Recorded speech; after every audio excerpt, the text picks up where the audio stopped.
In episode 9, we uncovered why your hormones, gut health, and metabolism shift so dramatically in perimenopause. Now it's time for solutions. In this episode, you'll learn how to repair your gut, balance hormones naturally, and finally feel like yourself again with simple, actionable steps you can start today. Join me.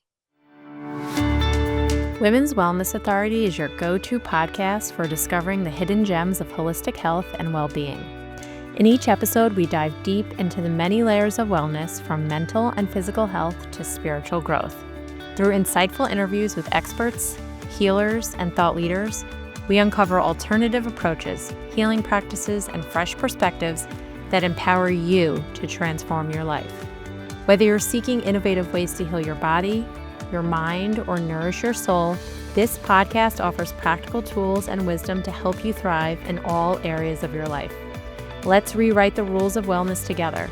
Step into your power, reclaim your health, and discover what it means to truly thrive from the inside out. Hi, everyone. My conversation with Dawn was so informative and full of really important information. So much so that I felt inclined to divide this content into 2 parts. In episode 9, which is part 1, we uncovered why your hormones, gut health, and metabolism shift so dramatically during perimenopause and beyond. And today, in episode 10, we're diving into what you can actually do to support your body, like repairing gut health, cycle syncing your nutrition, and creating hormone balance naturally. So let's get started. So let's talk about the repair phase and someone's individual needs. So now that we have a better understanding of sort of what our bodies are processing, can we talk about the next step you would take with your clients and what's really the main goal of this repair phase? And what do you typically recommend for people?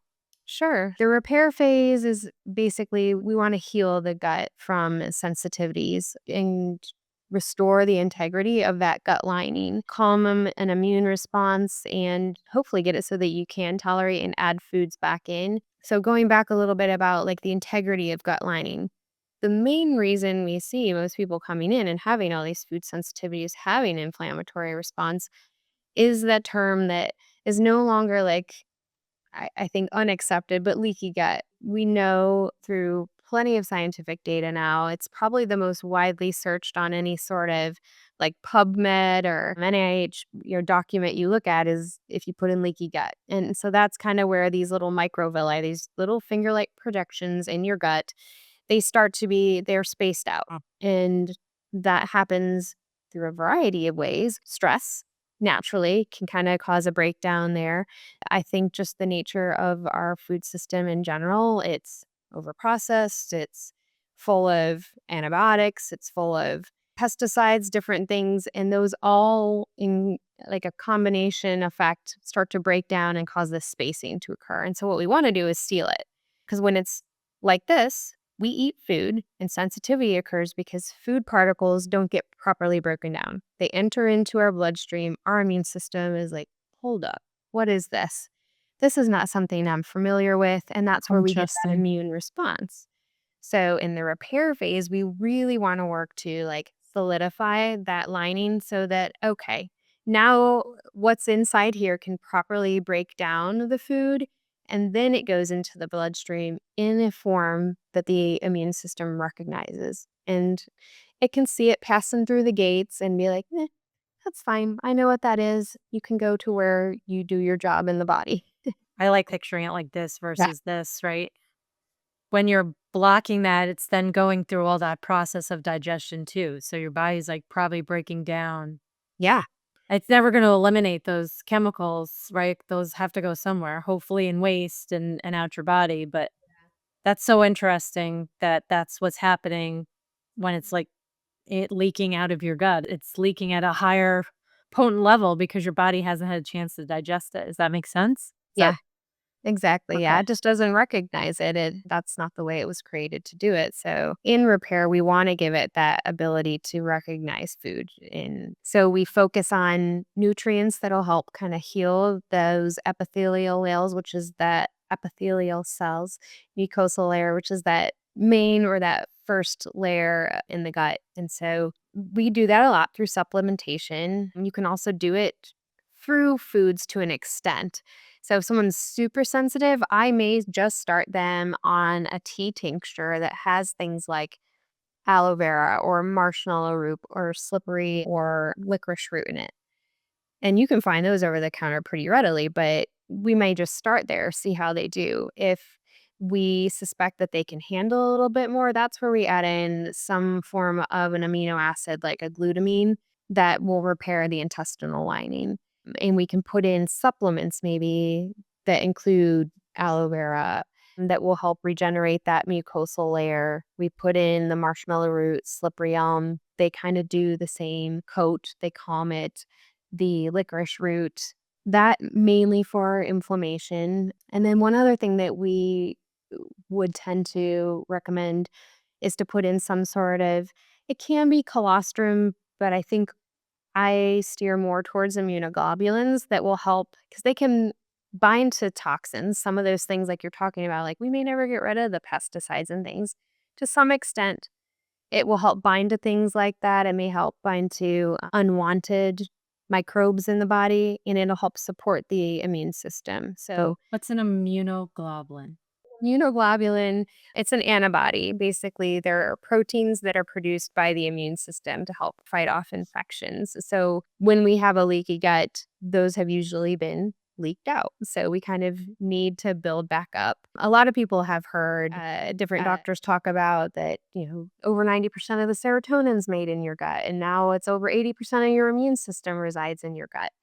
Well, it's those are also the things that tend to go to the wayside when we have leaky gut, and that's why we see so much by way of, I would say, neurological issues with folks that are having gut issues. We see an increase in depression, anxiety, but also your immune system. You tend to be someone who gets sick more often. You're more susceptible. So So that interesting. we've kind of we've let it go out the window, so we need to build it back Yeah. up. Yeah, and then this is like getting to the root cause of those symptoms. I do feel like there's a lot of perimenopausal symptoms, menopausal symptoms that can be masked. Like I went to my doctor, gained weight, and he was just like, "Well, you're in perimenopause. Okay. That's it." And I'm like, "But that's actually not like giving me the reason why." Mm. And we got to the root cause of that, and then I was able to use natural things to Yeah. give my body the ability to heal itself. And so I think that's Yeah. and I think also my main takeaway with what you just shared is that it really depends on the individual, Yeah. right? It'll depend on maybe they don't have a leaky gut, maybe it's something else and you guys will continue to dig, or maybe it is a leaky gut and Mhm. some people some supplements work better than others. So it's really important to work with a professional to really get to the bottom of those things. Yeah, because supplements can be tricky. I mean, I don't wanna say diet can be easy, but it's a little bit easier to I mean, once you've done an elimination and you've tested things, well, you know what's helpful and what's not, and you continue to keep those reactive foods out. That's part of the healing, but the supplements, yeah, it's a little more personalized. I think in my second episode where we talked with Katie Linden about we touched upon gut health just a little bit, and she had said introducing even like warm bone broth in the morning for 2 weeks can have a significant change. Have Yeah. you had that experience? 'Cause I feel like Yeah. that's pretty easy, especially with kids. Because I know Mhm. my kids, I feel like they could use some gut health. Yeah. I'm like, maybe I can get them to drink, bone broth every day, and that there's no reason why I can't. Yeah, I think, it's a great one because it has collagen, right? That's where we either put, like, collagen or immunoglobulins. It has that, but it also has that glutamine, which can help to Oh, interesting, minerals, okay. but help to repair the lining. So it's a really rich food to kinda heal the gut for sure. And there's other And ones. really affordable, and you can get I would go, like, organic, grass-fed, like, pay the extra money to make sure you have the right healing tools, right? Yeah, I think with any sort of poultry product and that being one, if you're gonna do, like, a chicken bone broth, but yeah, organic, pasture raised is really important. Should it be beef or chicken? or does it It matter? really I've always switched back and forth, and Okay. so I'll go buy, like, a whole chicken, put it in the pot, make it like I'm gonna make a rotisserie so I can shred it, and then we have it for the week, and then I just put the bones back in water and make broth that way, or I'll just from a butcher kinda get bones, usually with marrow in it. I like getting the marrow in it, and You're going really old school and making your own. usually, not always though, depends on the season of life, right? Where Okay. am I with Yeah. sport. Yeah. Yeah. Okay. Well, I'm gonna have to try that because that sounds really interesting. I'll make like chicken noodle soup and I'll soak a chicken and then shred and we'll put that in the soup. So I guess it's the same concept, but I've never thought to do it Yeah. with bones for actual like beef broth. So Yeah. interesting. It's harder to find those, but yeah. Yeah. But your local butcher has got to have them. They're chopping the meat all the time, right?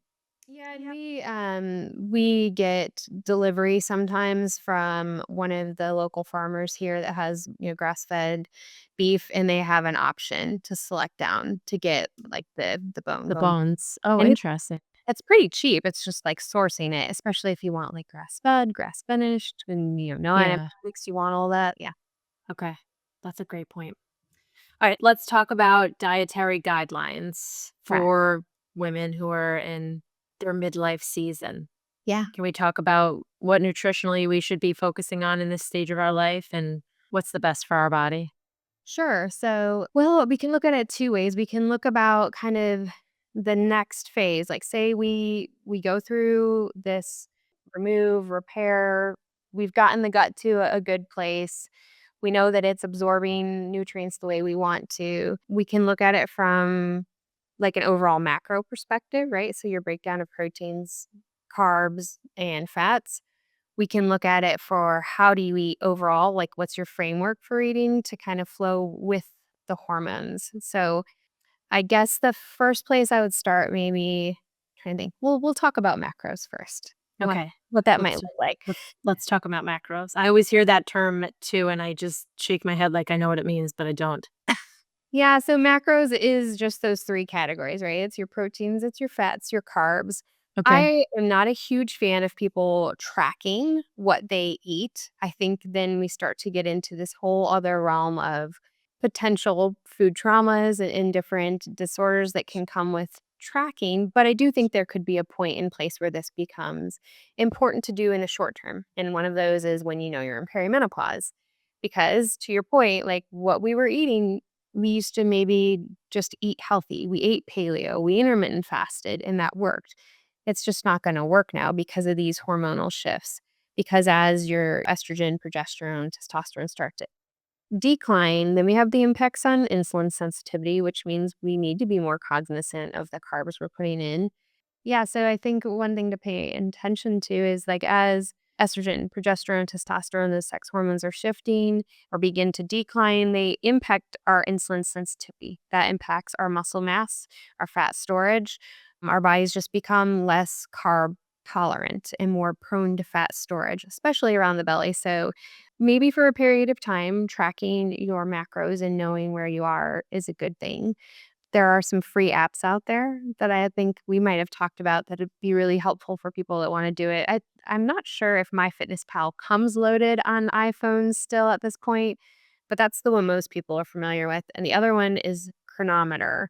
And so Chronometer, either one of those, you can put in what you eat in a day, and it'll break down all your macros, but including other things too that are really important we'll touch on, which is fiber being the biggest. Okay, but say we wanted to look at our macros. Protein is queen. It is really true what you hear all these like different influencers saying it is kind of queen. Now, does it have to be 1 gram per pound of body weight? I think that that's going to be generally pretty hard for most women to get to. 120 grams is a pretty obtainable goal, I think, for most people if you're eating enough. So that would be a good goal to shoot for. It helps to preserve that muscle mass, which again starts to decline as our hormones are declining, especially estrogen. It will help to curb our cravings, support the metabolism, and will help us kind of balance out sugar. Yeah. Think of protein as like your insurance policy, right? So Okay. Oh, I like that. It's like it keeps your blood sugar steady, your metabolism humming, so that's why we say it's kinda clean. And I was told, not by you, I feel like other people, that we should really be trying to pack the protein in earlier in the day. Is that accurate? Um, I don't know that I agree with that Okay. necessarily. I don't think it's a bad thing to do. I do think eating more helps that cortisol rhythm, right? Where we're up and when it comes down, like eating more towards the beginning of the day is a generally better idea. But So skipping breakfast is a bad idea, correct? a bad idea. Such a bad idea. I know a lot of people that are just, "I'm just not a breakfast person." Yeah. And I'm like, "Oh my god, like, Yeah. become one because Yeah. that's gonna, like, wreak havoc on all everything we're talking about today," right? Yeah. Yeah, it will. And I mean, there is a time and place where we can, and we'll talk about like institute some fasting and feasting. But overall, like, yeah, when people go through and we've gotten to a good place with healing your gut, I want you eating breakfast every day, at least for a month or so to get your cortisol to shift into that place of safety, right? And feel like, okay, nothing to see here. We're good. Move on. So then if I didn't normally was not a breakfast person, then whatever I'm consuming, just make sure it's high in protein. Yeah. Yeah. And it doesn't have to be I mean, huge. Like, if you're not someone who's ate it or you came from a more intermittent fasting, like, background, like, maybe you start small. Maybe it's just 200 calories, but make sure there's a fair amount of that's protein. I know you can go into the store and even just if I'm looking at yogurts, Mhm. there's a wide range of protein in those. I can get 2 grams to 12, 14 grams. So those tiny little changes I think do can add up. Yeah, and especially once you know what your body can tolerate. Yeah, then start to and we've healed it, we've maybe added in some of those supplements, then, yeah, put in dairy. Bring back in some of those things you'd been afraid to in the past. Are there good proteins that you can suggest that maybe people don't realize are, foods that are high in protein? Cottage cheese is one we hear a lot now. I will say we do need to be cautious of the fats that come in them because a lot of times people I see, and when it comes to macros, this is probably the number one thing I see is people are trying to get more protein, but in that process, eating a lot of fats too. Mm, okay. So just because that comes with the nature of animal based products too. I do think cottage cheese is good, but it is one of those you just need to be cognizant of the fat content. Like, maybe don't need like the double fat, you just need plain cottage cheese. Mhm. It's fine. Surprisingly, shrimp has a pretty high content. Oh. That's when if you tolerate seafood, it's all in preparation. Maybe not slather it in butter, but it has pretty high content. Chicken has a really great content. I think a lot of people probably already know that though. And your ancient grains actually have some content protein content that's What's an beneficial. ancient grain? An ancient grain is going to be those that are probably less have been less modified. Think of it that way, but it's going to be your quinoa, it's going to be your millet, buckwheat, amaranth, which isn't maybe not as accessible unless you are around that's, like a mill or somewhere where you see that. Yeah. And then it's your brown rices, your wild rices are kind of fall in that category too to some extent. Super helpful. Okay, so what about healthy fats? Healthy fats. Yeah, so our goal should only be like 30% of our diet should come from that. That's only like 60 to 70 calories a day. And if you're eating avocado, well, you're just going to quickly come to a place where you've No. surpassed that. I love avocado. Olive oil, your coconut, your ghee, all those, but also your salmon kind of falls in there. Your eggs are going to be protein, yes, but they are going to be higher fat content too. So that's where if you're doing eggs, maybe do a couple eggs and you can scramble them with egg whites, like get a can of the organic egg whites and mix it in. Then you're going to get higher protein without quite as much fat Hmm, in there. very interesting. But fat is so important. So I don't want to like downplay it. Your brain is made of fat. Your hormones are made of fat. So if you're low on it, then you're low on building blocks. But we only really need like 60, 70 grams for most people, most women, 30%. 60 to 70 grams of the healthy fats that we Yeah. talked about. Okay. Most people I see, if they've been tracking it and bringing it in, they're having like 100 grams. And I'm like, oh, yeah. So you're having 100 grams of protein and 100 grams of fat. Yeah, it's a lot. That's a lot. Yeah, I remember you mentioned to me that this exercise is surprising because people will realize they're consuming way more in the places that they shouldn't be than they Yeah. thought. They thought they were eating healthy, but then when you look at the ratios between these 3, Mhm. it's not where it should be. So really, Yeah. really good exercise to go through. Okay, so let's talk about carbs and fiber. Yeah. So 130 grams of carbs a day. It's pretty good for most women, depending on your activity level, right? If you are someone who's out training for something, you're gonna have a higher carb content because our bodies are carb or glucose burners first. That's our primary fuel source. The goal in doing metabolic flexibility is to get you good at burning fat as fuel too, but I mean, primarily it's going to be carbs.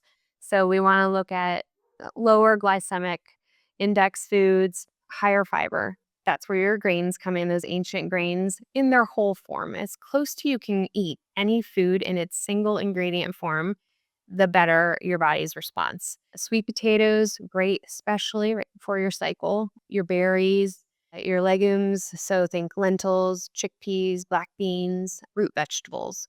Those are really probably your best sources of like a high fiber quality carb. Anything processed, eh, I'm just not a fan. Like I don't really know that there's a place for it, but I get it. I have kids and we're busy and we're in these seasons. So as again, as close to you can get, minimal ingredients to its whole form, the better. You don't need to fear carbs, you just need to be strategic, right? Yeah. So, Okay. So shoving your face with bagels is not does not equal what you're suggesting. yeah, perhaps not. And that probably answers my question. Are there specific foods or ingredients we really should be avoiding in this stage in our life? So we talked about the seed oils. Yeah, seed oils for sure. Sugars, just being cognizant there. Usually anything that says like it's keto or it's low carb or that we're attracted to is going to have sugar alcohols in it, something that ends in OSE, dextrose, allulose, anything that ends in OL, so sorbitol, mannitol, any of those I would scratch from your diet. They have a direct impact on breaking down that gut lining. And so Wow. sticking with your honeys, your maple syrups, coconut sugar, monk fruit, stevia.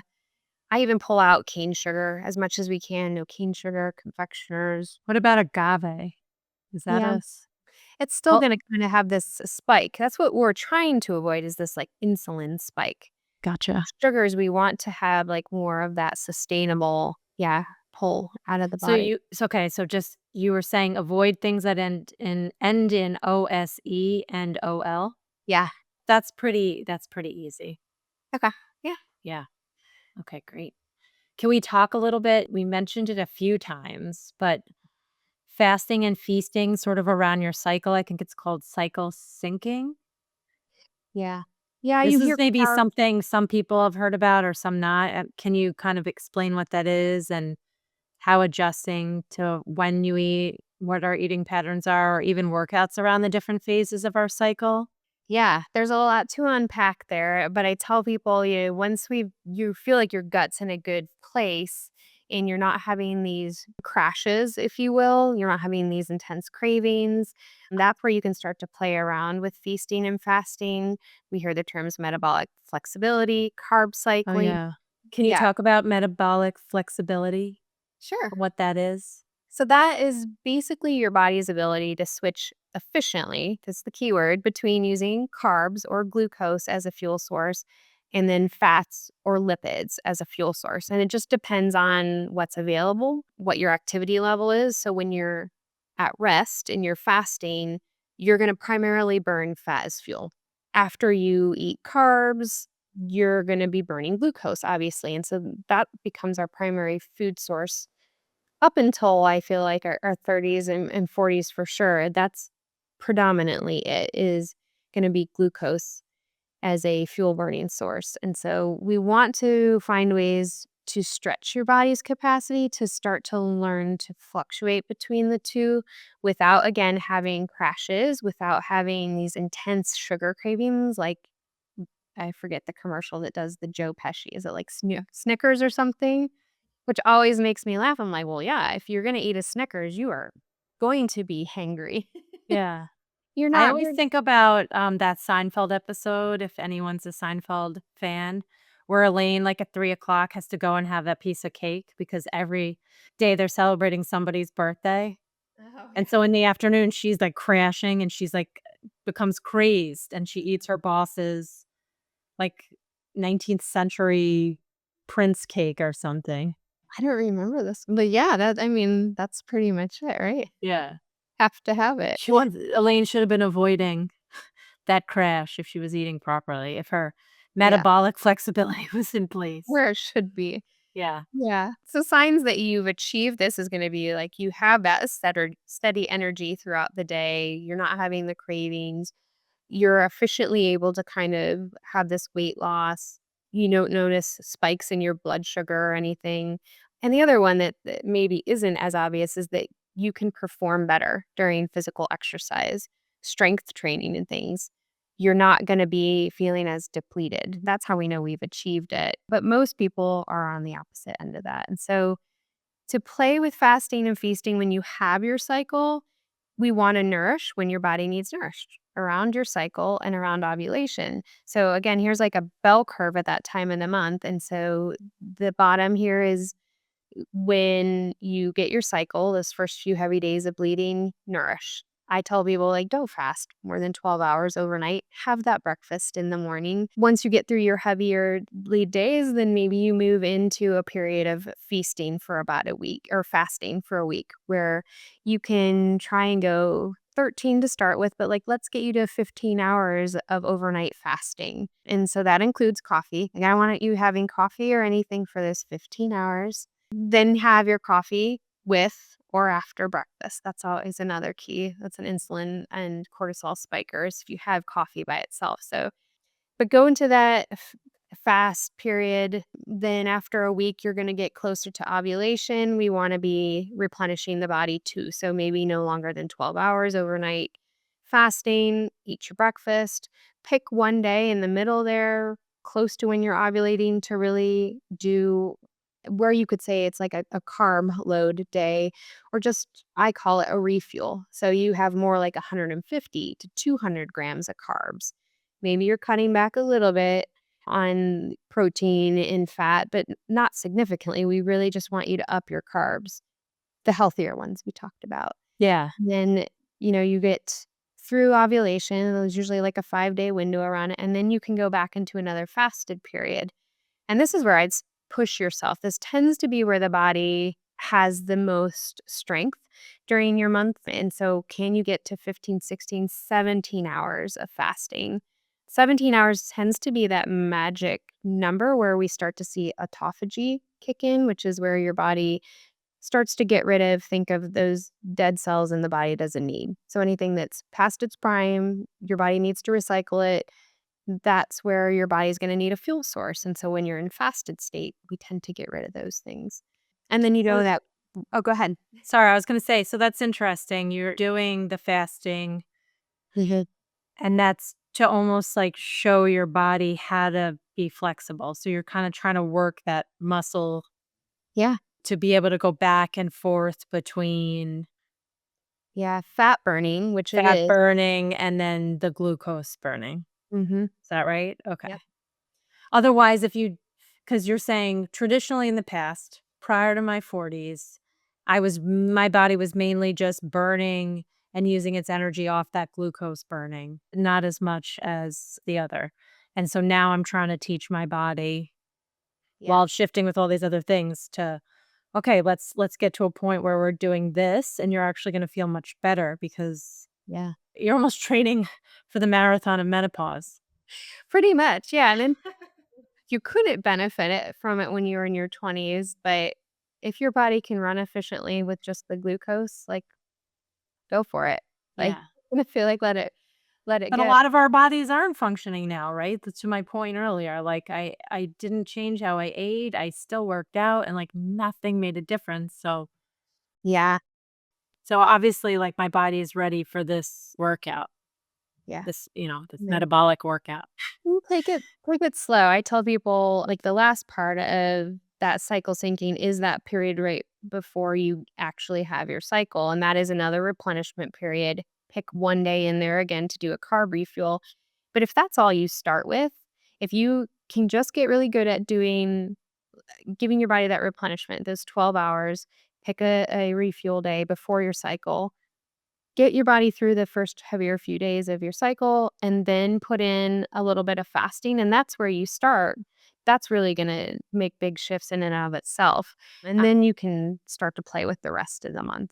Okay, so like baby steps, really, Yeah. which is probably what I need to do because I was very overwhelmed with this concept and still haven't done it.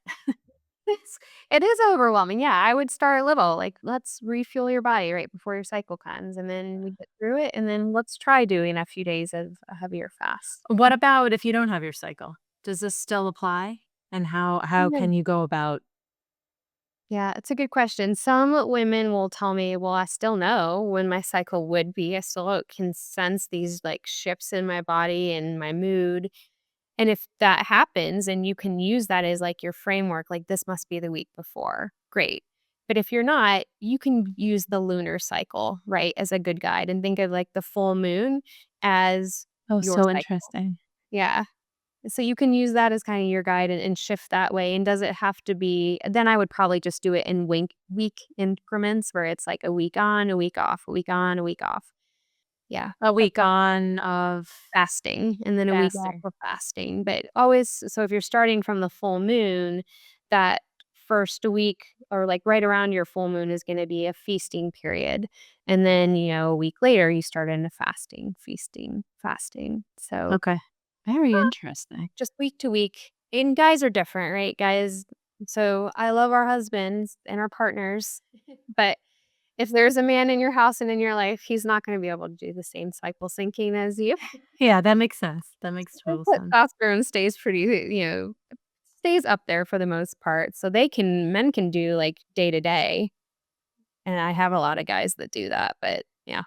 Yeah, women. Well, this has been so informative. Even though you and I have been working together for the last 6 months, I learned so much, and I know the listeners are going to feel the exact same way. Is there any last thoughts that you'd want to share with everybody before we go today?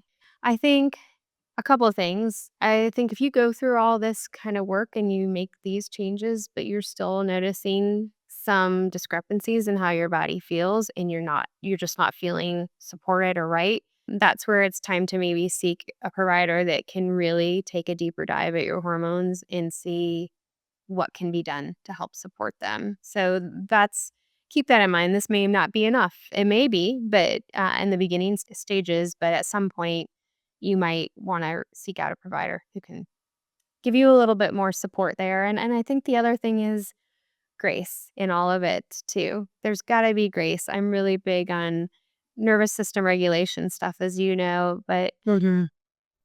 so give yourself time to do this. Give yourself, you know, cheers, kudos.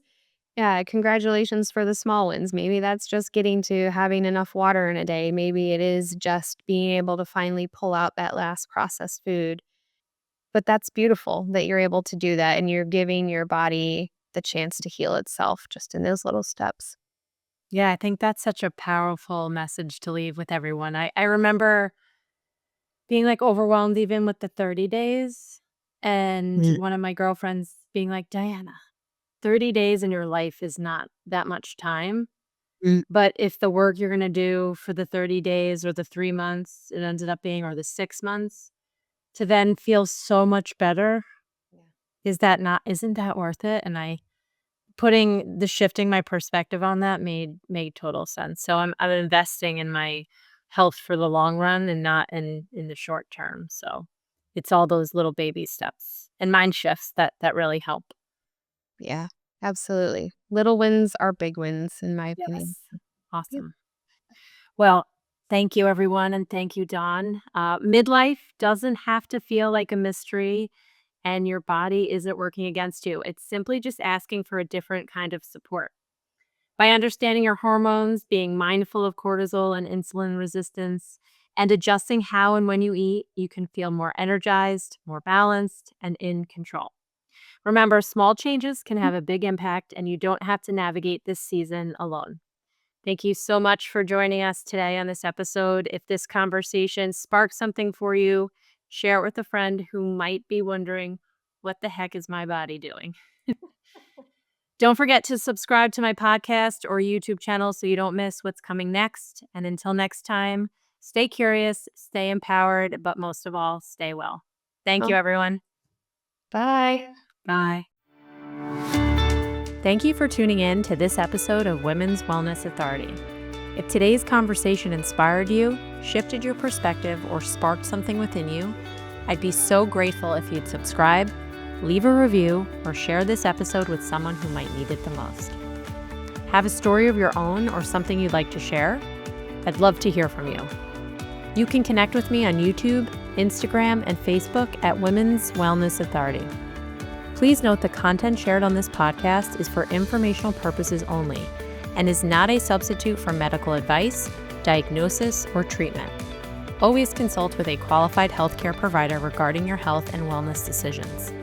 Until next time, stay curious, stay empowered, and most of all, stay well. Thanks, everyone.